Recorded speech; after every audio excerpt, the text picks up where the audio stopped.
Good morning guys, good morning flower in the morning.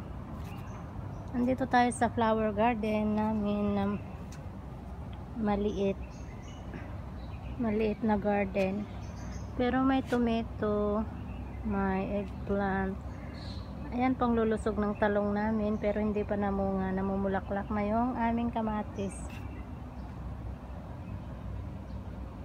Ang lulusog ng mga dahon. Yung flower namin isang klase, white and red lang kulay, pero isang klaseng flower.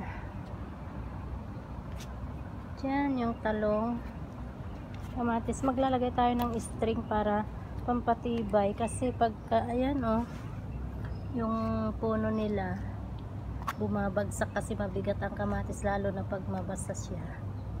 Ganda ng puting bulaklak.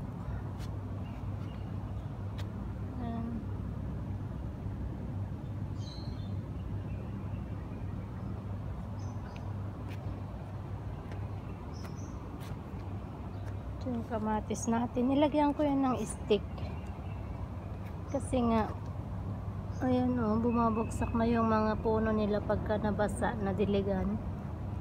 Mabigat kasi yung dahon pag mabasa. At may talong pa doon banda. Malunggay, sino may gusto ng malunggay? Dami ng dahon. Punta kayo dito, manguha kayo ng dahon ng malunggay. Dami. May stick pa ako doon, din nalagay kasi meron pang hindi na anuhan doon.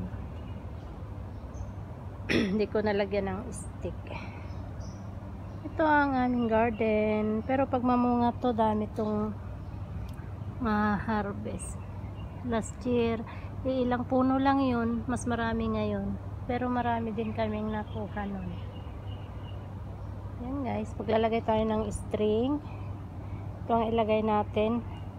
Ito ay tinapon ni tatay, filter to, pero tiningnan ko maganda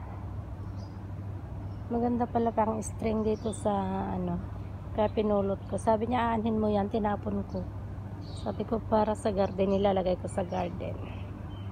So maglagay na tayo ng string guys.